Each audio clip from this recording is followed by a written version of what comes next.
Welcome to EPG Pathshala. I am Dr. Mrinmoy Pramanik. I teach comparative Indian language and literature at the University of Calcutta. Today we will discuss on contemporary Indian poetics. This is a module from the paper Indian Aesthetics. There is a general agreement among scholars that Indian poetics should be understood to have begun from Bharata's Natya Shastra. One of the primary reasons for this huge importance attached to Natya Shastra in the study of Indian poetics is also because there is no other extant example available to us mentioning literary writing before this. The work was later commented exhaustively by 4 commentators. Unfortunately, apart from Anandavardhana's or Abhinavagupta's Abhinavabharati, rest are lost. It is interesting to note here that Natya Shastra was not a text about literature, though the work was meant to be a manual for the actors and directors in a performance. According to Bharata, the central purpose of dramatic performance as a work of art is rasa or aesthetic emotion, which is its soul. His entire theory is focused to discuss how artists and directors associated with a performance can ensure the construction and enactments of this soul. Since without rasa, the performance is supposed to be lifeless. These are several rules prescribed by Bharata, ensuring its presence in a performance.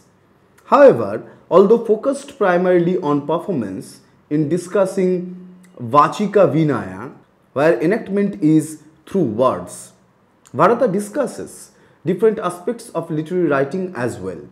He mentions that good diction must fulfill 10 conditions of good writing. One is gunas, abstain from 10 faults, dosas, and maintain certain literary characters or lakshanas. He lists 36 of these characters and discusses the use of literary figures or alamkaras, which separate literary from other kind of writing. However, Bharata does not only discuss literary writing along with performance. He goes on to discuss music, dance, different styles of enactment also. In dealing with literary writing along with performance, music, dance, among other forms of art, Bharata also constructs his idea that the whole gamut of aesthetic experience which can be perceived by the eye and the ear or human consciousness in general should be driven by similar rules ensuring production of rasa. The production of rasa by various means should be the sole goal of any work of aesthetics, be it literature, be it music, be it painting, or be it dance. In this sense, it is the only grand text on aesthetics in the Indian tradition. All else flow from it and can be considered its bhashyas or commentaries. Given Natya Shastra's grand stature, because of it being the only available text from ancient times discussing aesthetics in its totality, most of the discussion of Indian poetics afterwards revolved around production of rasa through various means. Theoreticians different in their concepts about origins of rasa, but their goals rarely deviated from what Bharata prescribed about importance of rasa as the central purpose of a work of art.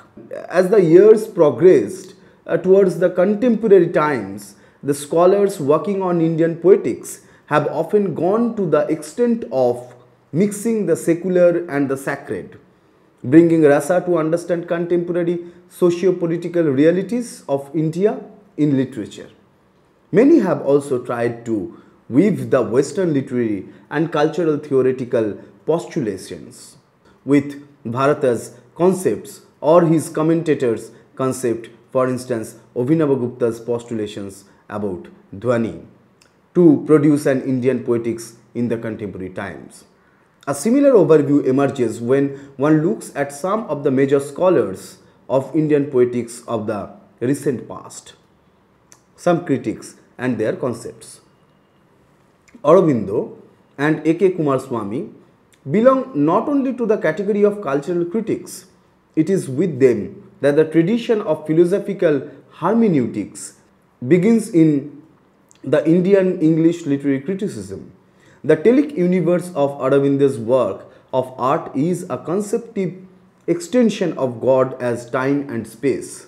The work of art is the figural body of God visualized as universal rhythm. It appropriates and assimilates the cosmicity of God against the nullity and void of existence.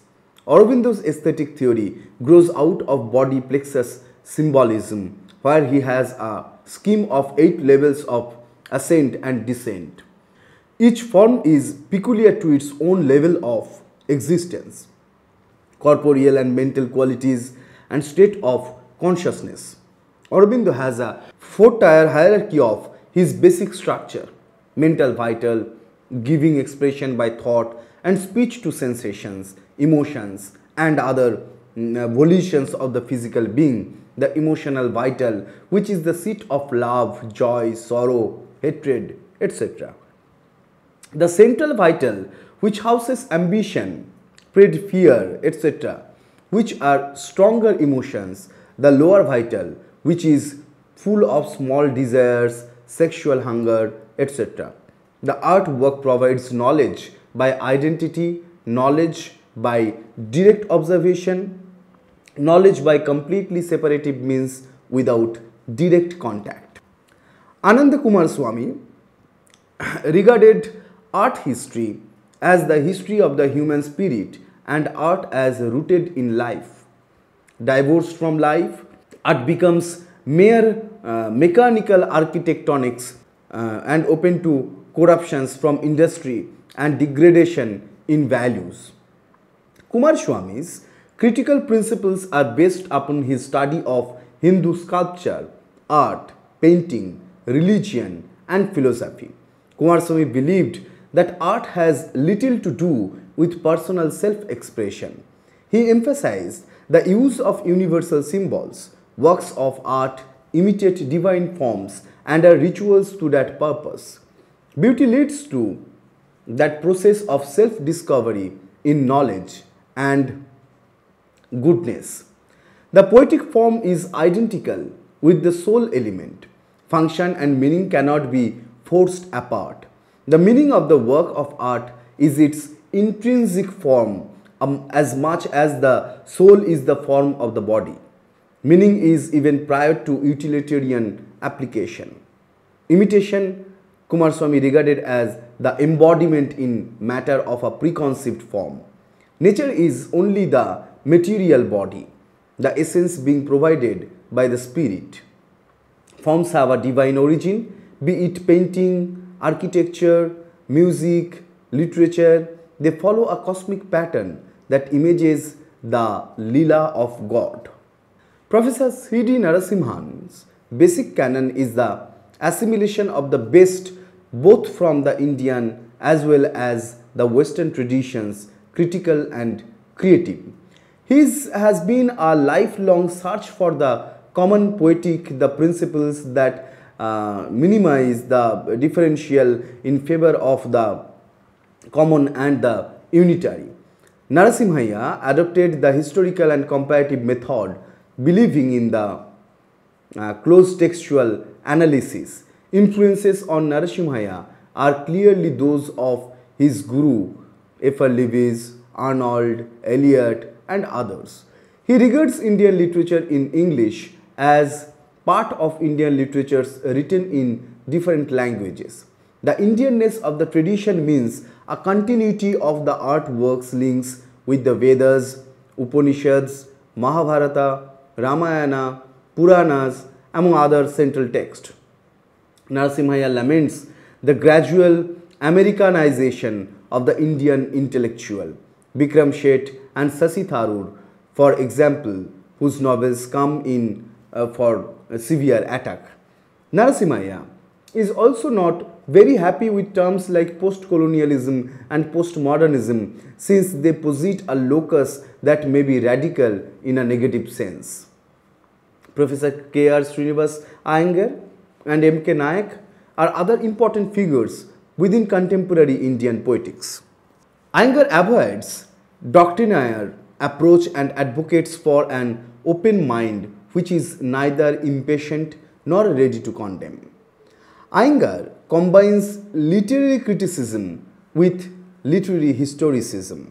Commenting upon Commonwealth literature, Iyengar said that it should be considered as a unity, even a spiritual force, for it is only in the writer that the integrity of the character is visible. It is this integrity which, by the use of the inspired word, can redeem the world. M.K. Nayak began as a critic by writing on the novels of Mulk Raj Anand, Narayan, Raja Rao, Somerset Maugham, and the poetry of T.S. Eliot. Nayak's basic approach is historical and formal. His book Mirror on the Wall surveys British fiction on India. Nayak stands for art to be rooted in a specific soil. Nayak belongs to the tradition of Arnold as far as historicism is concerned. Nayak holds, like Raja Rao, that we cannot write like English. We should not. He pleads for an understanding of India's rich critical traditions by the practicing Indian critic in towards an aesthetic of Indian English literature. At the same time, he is not hesitant of taking the best from the Western critical tradition. M. Hirayana's art experience and K.C. Pandey's comparative aesthetics are two other contemporary concepts that should be mentioned.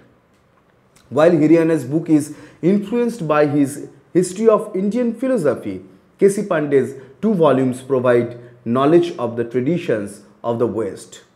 Krishna Rayan's name in applying the central tenets of Sanskrit poetics upon works in English and other Indian languages stands singularly distinct. Krishna Rayan's four books on poetry, Suggestion and Statement in Poetry, University of London Press, 1972, Text and Subtext, New Delhi, Arnold, 1987, The Burning Bush, New Delhi, DK Publication, 1988, and Sahitya, A Theory, New Delhi, Starling, 1998, make Rayan a very formidable contemporary critic.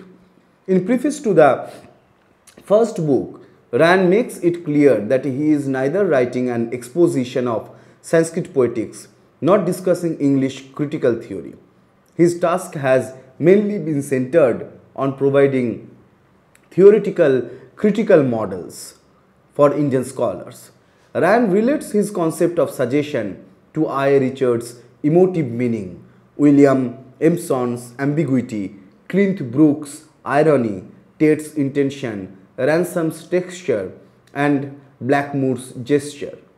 In his book Text and Subtext in 1987, Rayan looked at the theory of suggestion and tried to establish the suggestion.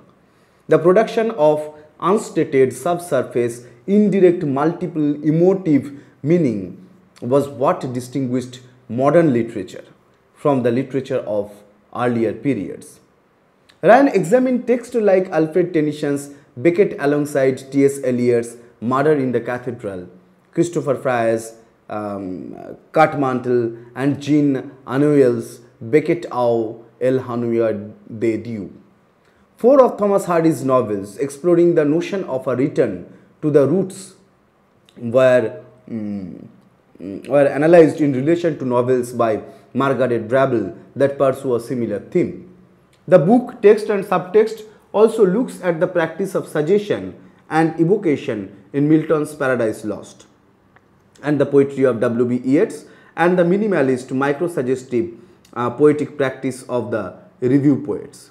The critic quoted critical passages from Western theories to relate the theory of suggestion to symbolist practice as well as to the Sanskrit concept of rasadhvani.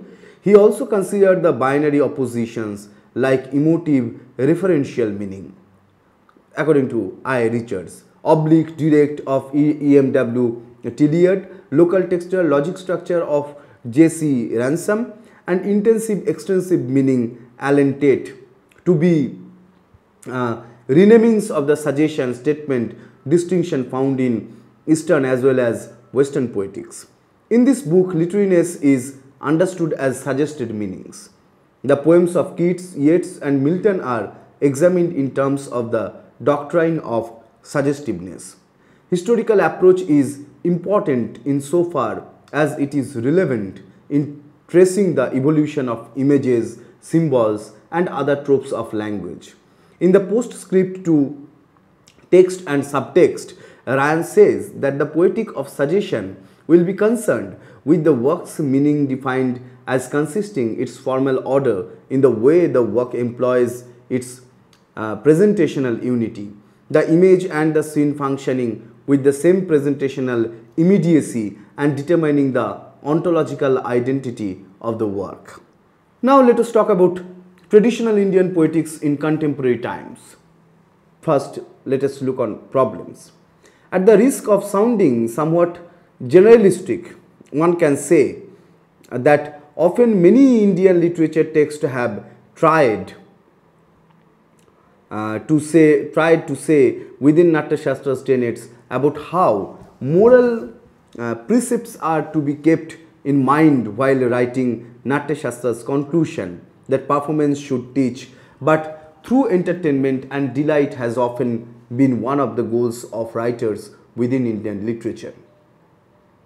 Written in different languages, although without ruling out exceptions and experimentations, and a criticism based on rasa, alamkara, dhani, auchitta theory worked successfully with those texts in trying to answer the question, what is the essence of a successful performance? Natya Shastra suggests the communication of aesthetic emotions or rasa, and then goes on to look at the mechanism of communication of aesthetic emotion briefly. A similar tendency to judge a literary piece of writing on the basis of its capacity to convey the soul and the spirit by critics can be seen in the discussion above about some of them. For a long time, such an emphasis on essence, rasa, dhvani, spirit within Indian literary criticism made sense comfortably for many of us. However, things get complex afterwards and such theories seem too simplistic to understand the complicatedness of times we witness.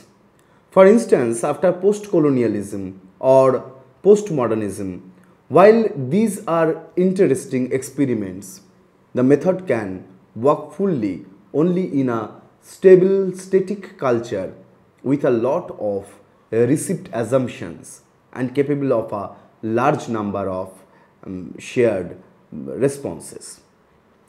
The theory of rasas is also too limited and rigid to make it critically effective when applied to modern text where the boundaries of emotions are blurred, the moods are in a flux and the responses more complex.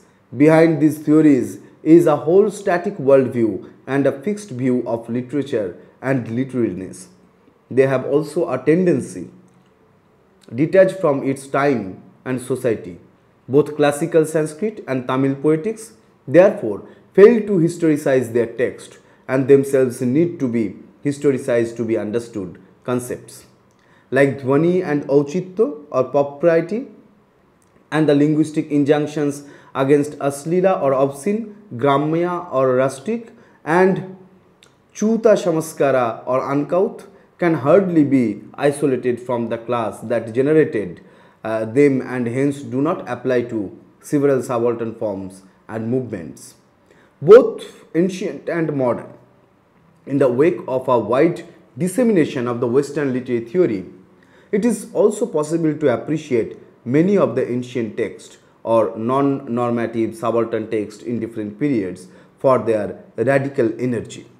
The radicalism built in this text seems much more complex than what rasa or dhani or alamkara theory allows us to envision.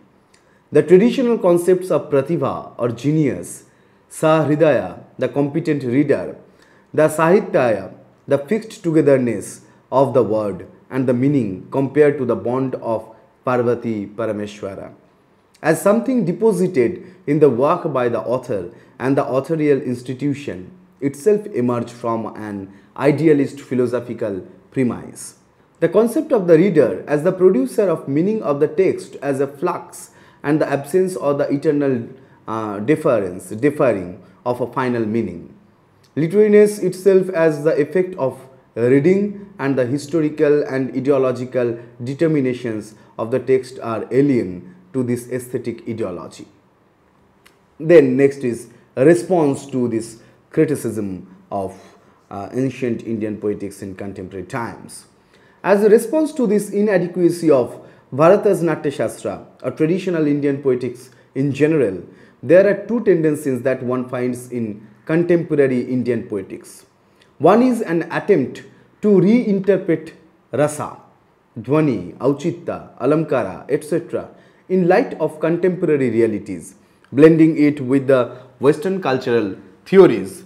Sachidanandan calls this response a form of enlightened revivalism, which has been an attempt to extend, develop and reinterpret traditional poetics in order to apply its concepts to modern text and genres. At times incorporating the concepts of Western poetics in the process. Another tendency is to borrow the Western literary and cultural postulations to analyze Indian literature written in English and other languages. The influence of Western criticism was evident from the very beginning of modern criticism in India, which emerged along with the new genres like the short story, the novel, and the modern prose play. If initially it was only English criticism that influenced Indian critics, later Russian, French, German schools also began to have their impact. This began chiefly with the emergence of Marxist and Freudian analytical models. Sidney and Arnold had held sway for some time in liberal Indian criticism. Later they were replaced by Eliot and I. Richards. This happened especially during the emergence of modern poetry, which came to be associated with Eliot's modes and mores. In recent past, there is a further shift within the contemporary poetics with critics like Meenakshi Mukherjee criticizing the ideological project of Englishing the world and nativizing the vital components of this project, making literature grow from other than English sources. Now let us sum up the whole discussion. In this chapter, we saw how Bharata's Natya Shastra and its rasa theory remained a wide influence over Indian poetics for long. We also saw how during the 19th century, when Indian landscape witnessed a huge change, the rasa, dhvani, alamkara, riti, dosa, guna, auchitya, etc. proved inadequate to successfully appreciate the new forms of literary writings that came to the fore. Since then, contemporary Indian poetics have been trying to come to terms with this gap. We also briefly discussed the two major tendencies within contemporary poetics to respond to this gap. The history of Indian criticism in the past few decades has been the history of the varied responses to these challenges and the attempts to arrive at some critical canon that might help unlock and explain contemporary Indian text. Thank you.